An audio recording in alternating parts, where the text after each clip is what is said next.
June has been a busy month in our YouTube garden. The sun is shining and several projects are in full swing. It's time to take our year-long transformation to a whole new level.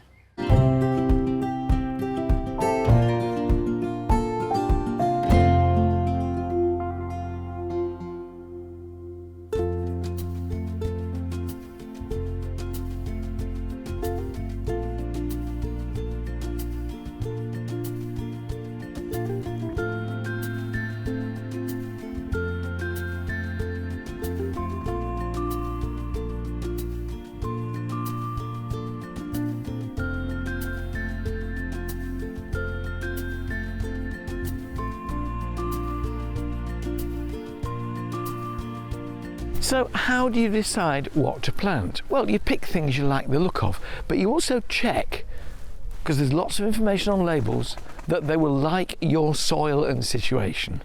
Soil, well drained, moisture retentive, dry, whatever. Check that they'll be happy with that. And then of course, sun and shade. Plants for shade, few are better than hostas. They can cope with sun as well, but they really do well in shade, and you see the colour of those leaves so brilliantly. Lady's mantle, Alchemilla mollis, with these leaves that hold water like globules of quicksilver, and then a froth of lime green flowers in summer. A really good doer will cope with almost any kind of soil. This variegated polemonium, Jacob's ladder, called because of the shape of the leaves, that will do too in dappled shade. The majority of plants though, herbaceous perennials, herbaceous meaning they die down to ground level come the winter, but in spring and summer they're glorious, and most of them love and are very happy in full sun. For our border, which is in full sun, I've chosen this range of plants with various colours which I feel complement one another, and they are also of varied heights. I've already planted the shrubs to give the framework and body to our border. Now I'm adding the perennials, and when I've put them in, I'll tell you why I've put what where.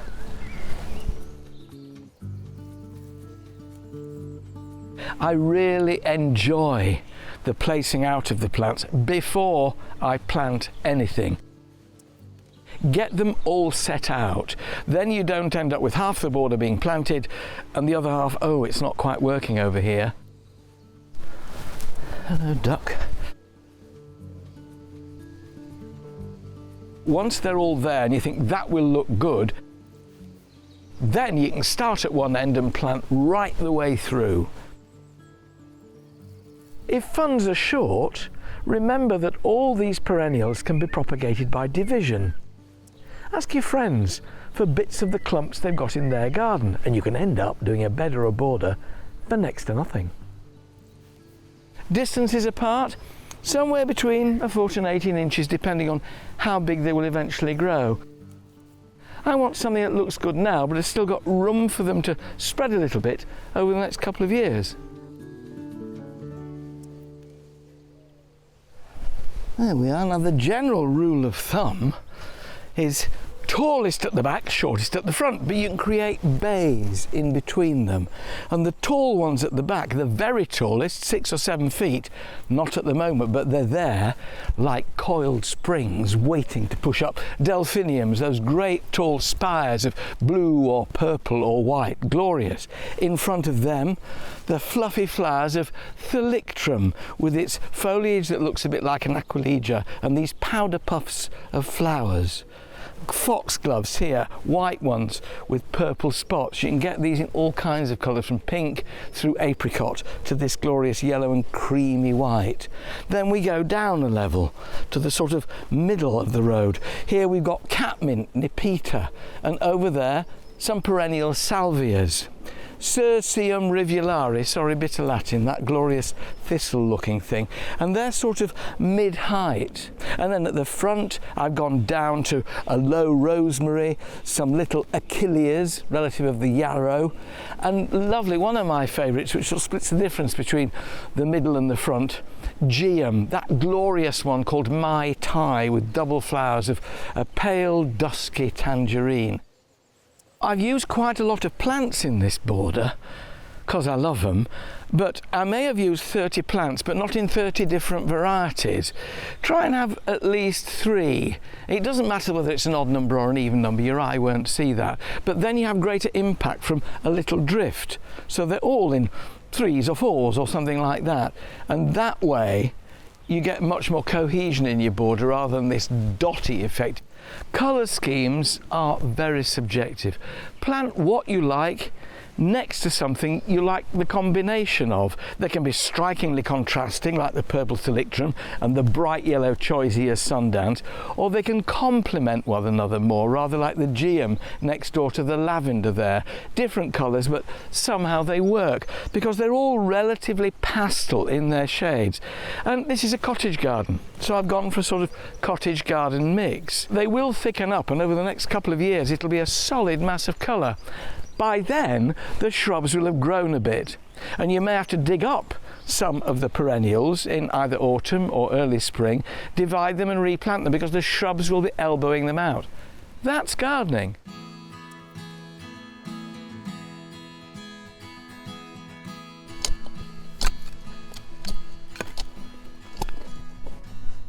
Before you plant anything, whether it's a tree, a shrub or a border perennial from a container, it's important to make sure that they are really well watered. If you plant a dry root ball, it will have the dickens of a job trying to absorb moisture from the surrounding soil, however wet it is. So all of these have been really well soaked in their pots, so they'll get established immediately.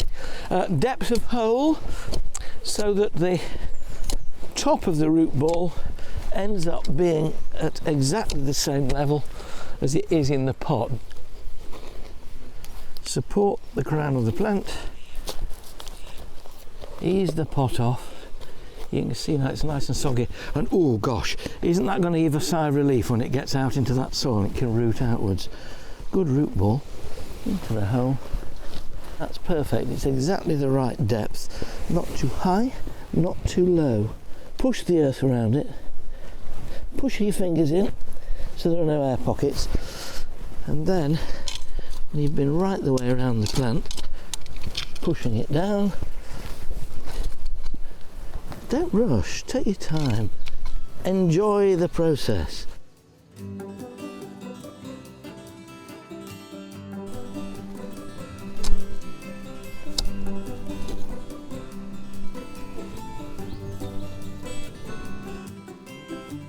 I like this bit because you've sort of worked your way forward, and I've got the rest of them in, and you can really get down up close and personal with your earth. We've enriched this earlier, before I planted the shrubs, with some organic soil improver, and when I've planted them all up, I'm going to put a bit of bloodfish and bone in between them before I mulch, more of which in a bit. Just a few more to go. Once everything's planted, it needs a feed. A good sprinkling of blood, fish and bone. This is in pelleted form, a good all-round organic fertiliser. Then water it in really thoroughly. Make sure the soil is damp right the way down, not just on the surface.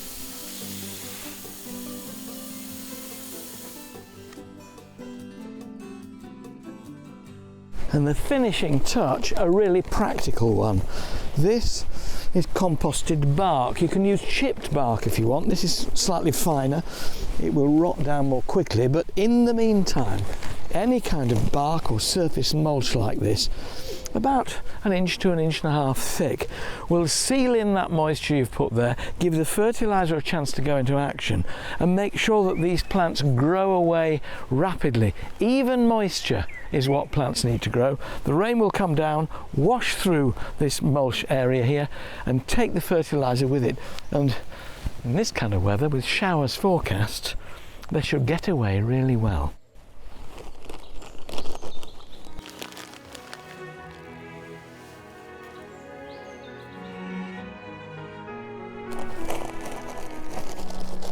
So that's it, the final job, finishing it off. And if you think what this bed looked like beforehand, well, it was just a little bit dull, wasn't it? But with the shrubs providing the framework, some evergreens, some flowering, and then the perennials in between, chosen to provide continuity from now right the way through till autumn as the succession of flowers comes out, I think you'll agree that's really rather nice.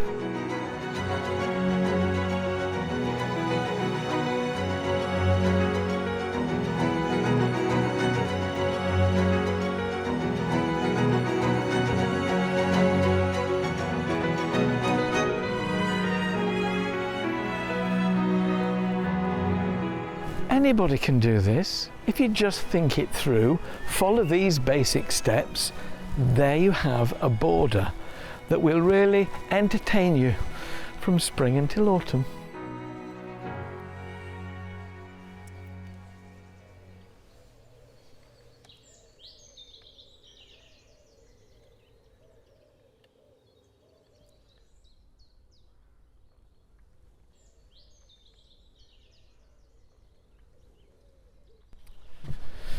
You remember the patio, fresh cleaned, and we've got these wheeled planters here painted in a colour called warm clay, and they're just crying out now for the planting which will see us right the way through the summer to turn this into a dining area that you're just dying to be in.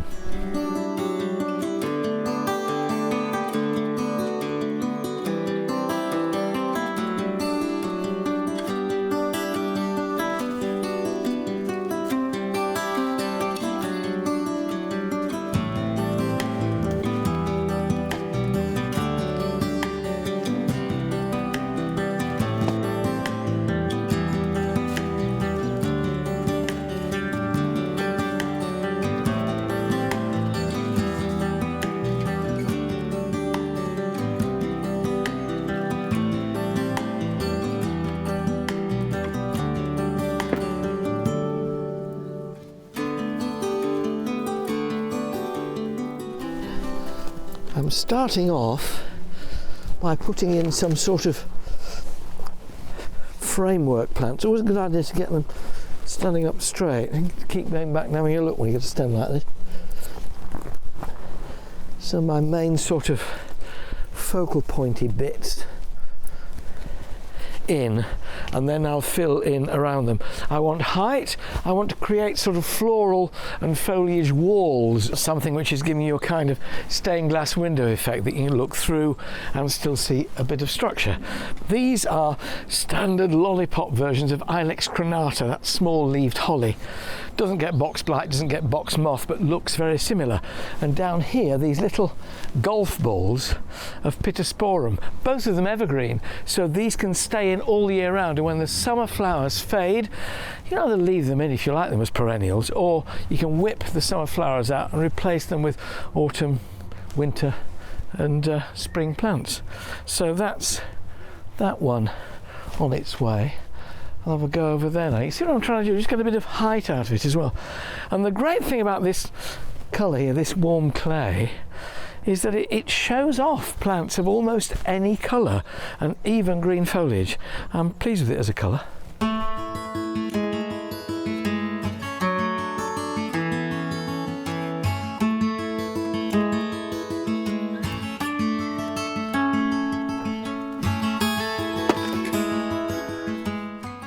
And if you keep the pot handy, it becomes the container for your spare compost, and later on you probably need a bit more of it somewhere else, so no point in getting rid of it just yet.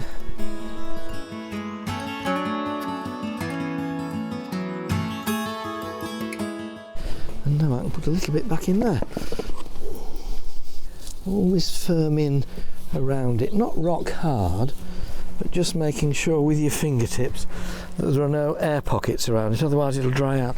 Raised containers like these, all raised beds, dry out much faster than soil beds which are in contact with Mother Earth, because they're isolated, got air all the way around them, and it does mean if you leave air pockets around them, they'll dry out terribly fast and you'll see them all wilting.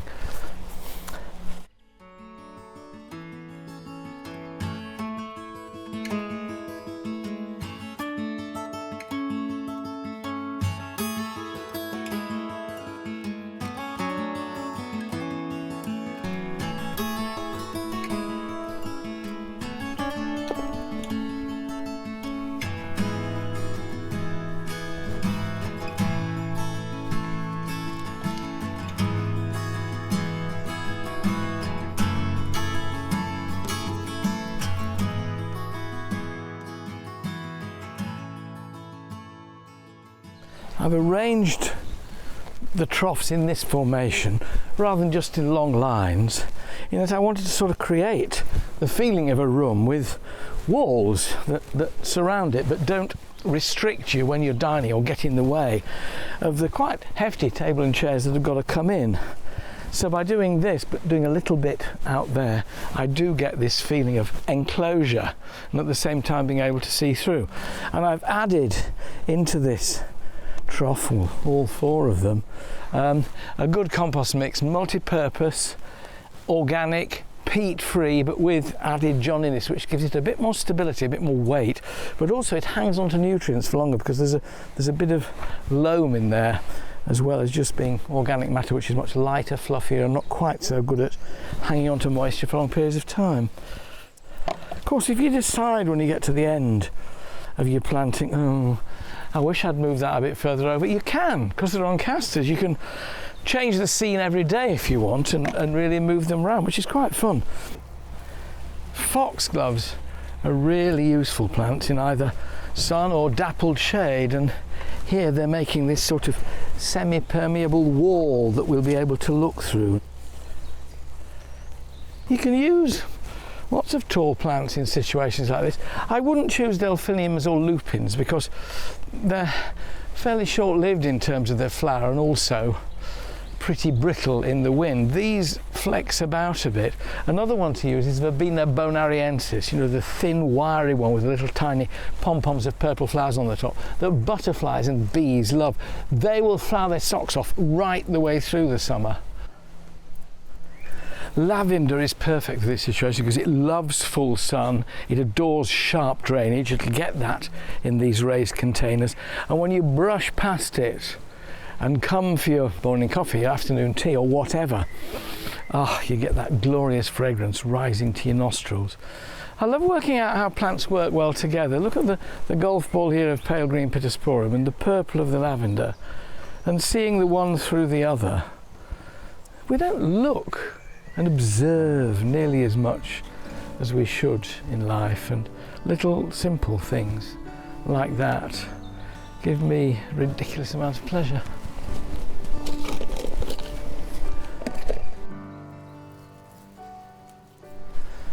You know, I've been growing plants and remembering names for 60 odd years now, but nowadays there are new varieties every single year, which is how you end up with Salvia fashionista Moulin Rouge. Well, it is a bit can-can, isn't it, really? It has these hooded flowers, salvias do, like little dragons, all the way up the stem.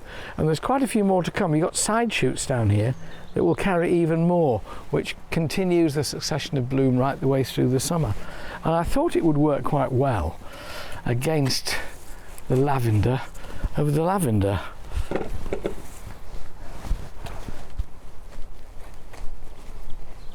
When the trough's as narrow as this one is, unless the plants are very small, you can get away with a single sort of 2-litre pot full right the way along it, one lavender, one salvia, and then to bridge the gap between this salvia in pink and the yellow foxglove, but it's sort of pale apricot really, and if you look at the spotting in the individual flowers there, the individual foxglove flowers, you'll see there's a hint of, look at that, Geum Mai Tai, and with that red flushed calyx at the back of the paler flower, I thought it would bridge the gap between the salvia and the foxglove rather well, picking up on both colours.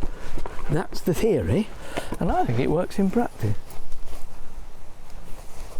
And there's just enough room around it now for it to fatten up during the summer and fill the gap, so allowing it room to grow, but at the same time pretty good instant effect. One done, a few more bits to go.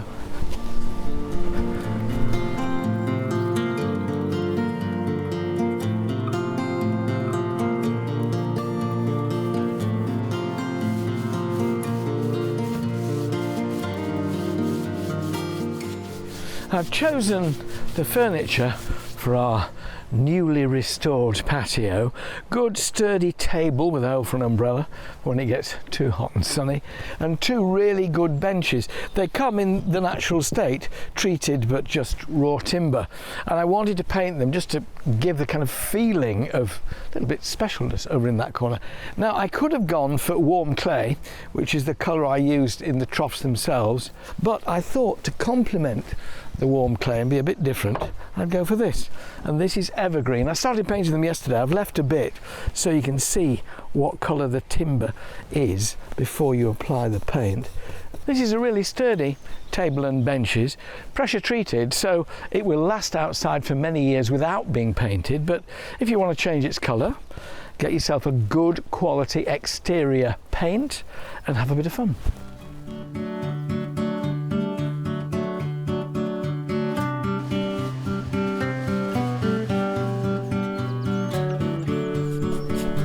So there we are, ready to go. Well, it's quite solid. It might need a lift.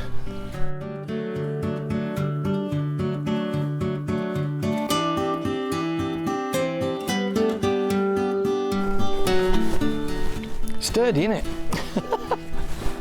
Right, in there, back a bit I think. And that should allow room, yeah, for the 2 benches. Great.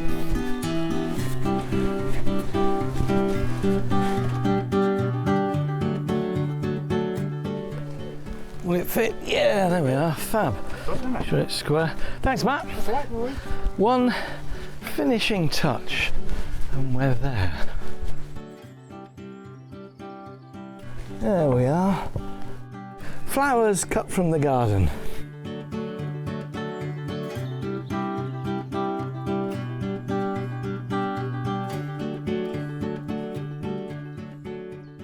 So now we have an outdoor room where it was just a piece of rather inconsequential paving that you walked across. The people on that side can enjoy those flowers, they can enjoy those, and everybody can look down the garden and enjoy that. I'm really rather chuffed with that. Everybody will want to come and sit here and enjoy it. And if this is all the garden you've got, you've extended the house outdoors and made another room. Nice, eh?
Annual flowers are a brilliant way of adding colour to your garden for very little cost. So today I'm going to show you how they can be used to transform your space.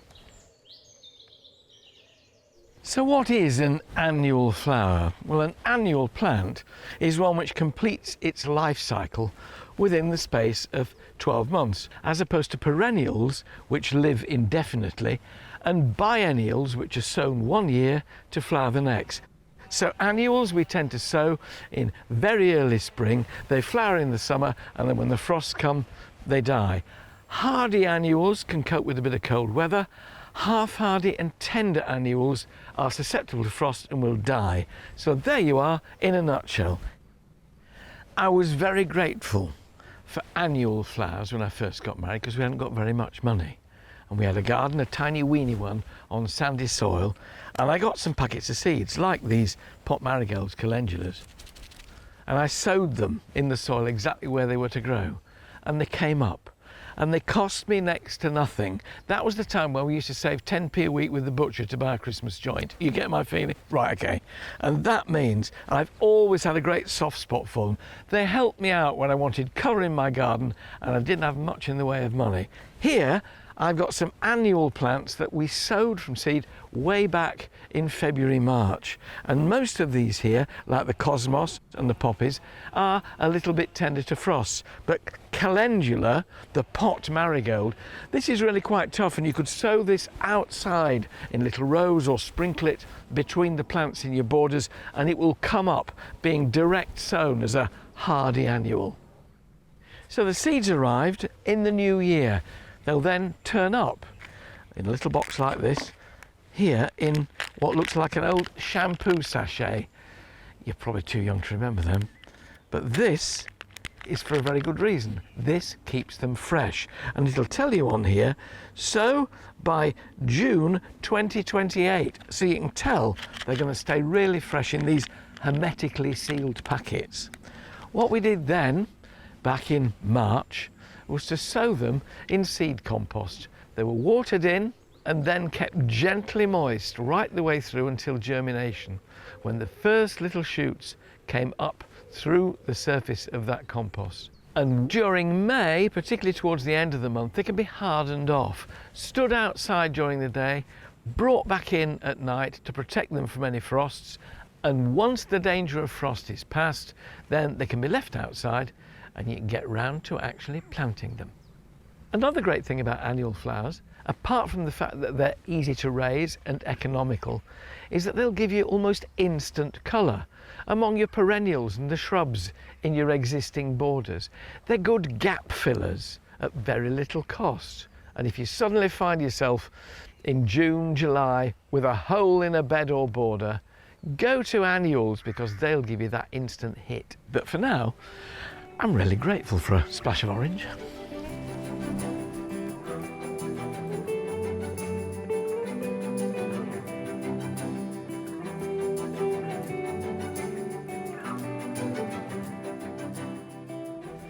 Now, in our cottage garden, you could have said, Alan, why didn't you plant these closer together?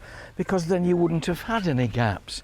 But if I'd done that, it would have given them no chance over the next year or so to thicken out and grow to their full potential.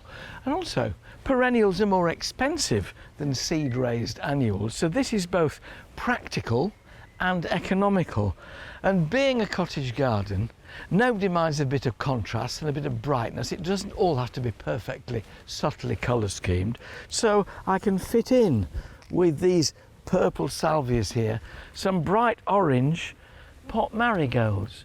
And they're going to still allow these perennials to fatten up over the summer. They won't get in the way. And next year, when they're not here, they'll have disappeared. I'll pop that there. And bearing in mind the juxtaposition of colours, this lovely sort of plummy flowered cosmos, I'll pop there next to the phlox and work a couple more in over there. They'll snake their way through, you see, and they still won't overcrowd the perennials. And then along the front, this lower growing annual poppy. This is not subtle, this is called ladybird. It's red with black spots on, but I really rather like a bit of outrageousness in a cottage garden. Here we are, and suddenly what was a gappy border, and remember these are just going in, these will fill out a bit as well, suddenly it's well furnished and it's jolly. Sometimes you want a garden all the time to make you smile, don't you think?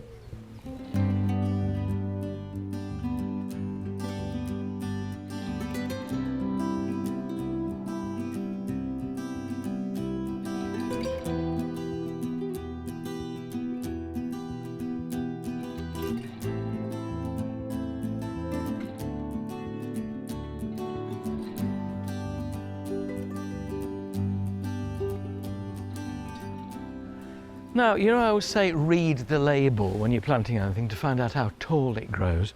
You'll have to have read the seed packet to tell you how tall your annuals are going to go. But they'll wend their way up. Things like cosmos are quite tall.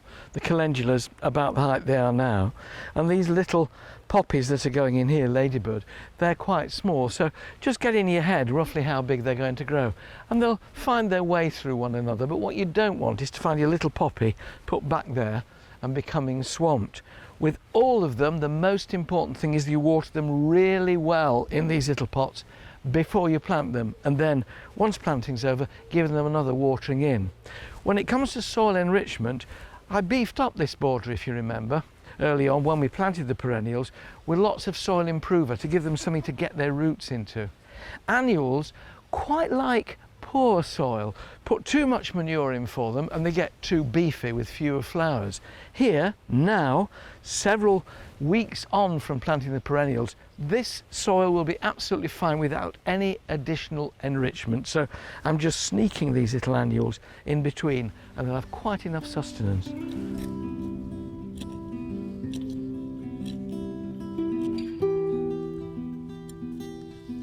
I do love perennials, and you know they're going to give you pleasure year after year. But at the same time, for the cost of a packet of seeds, which will have hundreds, if not thousands in that little packet, to produce plants like this, there's something deeply satisfying about getting enormous value for money, as well as bright flowers for your garden.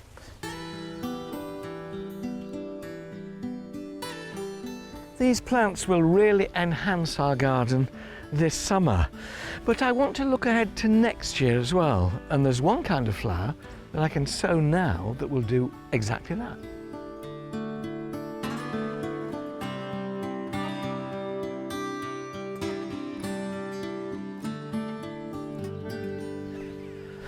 One group of flowers whose seeds can be sown at this time of year outdoors are the biennials. Now, an annual completes its life cycle in 1 year. Biennials complete their life cycle in 2. They're sown one summer to flower the following year. A lot of biennials are cottage garden flowers, so they'll suit our YouTube garden down to the ground. Foxgloves. Can you believe in that tiny little packet there? 13,000 seeds. Pity the person who had to count them. Forget-me-nots and sweet williams, one of my favourites. My granddad grew sweet williams on his allotment. Lovely broad heads of lots of little dianthus. We sow them outdoors in late spring or early summer, and when the young plants have grown by early autumn, they can then be moved to where they're going to flower next year. And by sowing them here on the veg patch, rather than in gaps between perennials, there's less likelihood of them being swamped by the plants growing alongside. Here, they've got air, they've got light, I can give them the moisture they want, and they'll grow away faster. I've done what I do with vegetables, like these lettuces I sowed. A line stretched across the bed here, and then a little furrow flicked out. So these are forget-me-nots. The technique of sowing like this is just the same for foxgloves and sweet williams. Not too crowded. I mean, you can't measure the distance apart, but you know, fairly thinly. And then, and they've gone back in there, just pinch the edges of the furrow together. If it's a bit deep, the furrow, don't feel you've got to fill it. You can just make sure that there's enough over the seeds to hide them from view.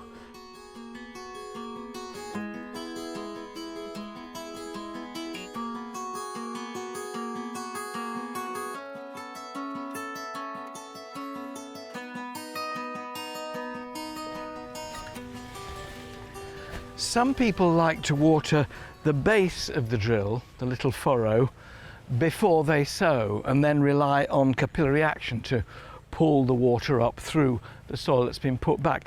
I always like to settle the seeds in, and that means watering afterwards, just over the top, but very gently. Use a sprinkler head, but make sure it's gentle. There's an adjuster which lets you take down the pressure, and that's what we want. To gently wash them in rather than washing them away, and then just go up and down the row very gently. And you can see that's not too aggressive, apart from the odd little airlock. It's not too aggressive, it's just going to gently settle those seeds in. You can go once or twice over it. You don't need to flood it, that will soak in a minute. That will allow the water to get down into the soil. The seeds will then think, oh, this is great, temperature's right, it's nice and dark, plenty of water, I'll start to grow. Well, what we will have then is some young plants that are ready to go out end of summer, early autumn, to ameliorate those borders. And a lot of these biennials flower early in the year. And that means in April, May and June, you'll get a good show by sowing just a year earlier in the previous 12 months. What I hope I've shown you is that by using annuals to give you almost instant colour and a little bit of planning ahead with the biennials, sow them this year to flower next, you'll have a wonderful and relatively inexpensive way of filling your garden with colourful flowers.